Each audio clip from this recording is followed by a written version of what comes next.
أعوذ بالله من الشيطان الرجيم. بسم الله الرحمن الرحيم. ويقول الإنسان أإذا ما مت لسوف أخرج حيا أولا يذكر الإنسان أنا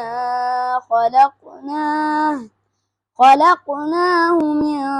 قبل ولم يك شيئا فوربك لنحشرنهم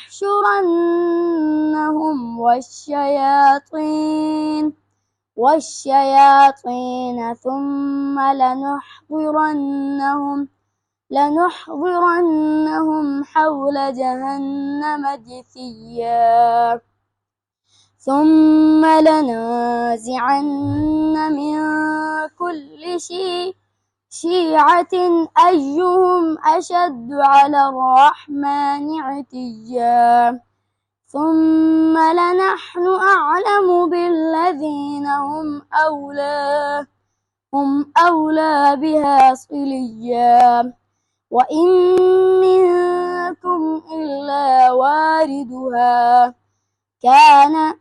كان على ربك حتما مقضيا ثم ننجي الذين اتقوا ونذر الظالمين فيها جثيا وإذا تتلى عليهم آياتنا بينات قال الذين كفروا للذين آمنوا أي الفريقين خير مقاما وأحسن نديا وكم أهلكنا قبلهم من قرن هم أحسن أثاثا ورئيا قل ما كان في الضلالة فليمدد له الرحمن مدا حتى إذا رأوا ما يوعدون إما العذاب وإما الساعة فسيعلمون من هو شر مكانا وأضعف جندا ويزيد الله الذين اهتدوا هدى والباقيات الصالحات خير عند ربك ثوابا وخير مردا أفرأيت الذي كفر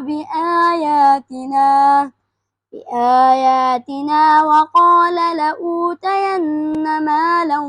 وولدا أطلع الغيب أم اتخذ عند الرحمن عهدا كلا سنكتب ما يقول ونمد له من العذاب مدا ونرثه ما يقول ويأتينا فردا واتخذوا من دون الله آلهة ليكونوا لهم عزا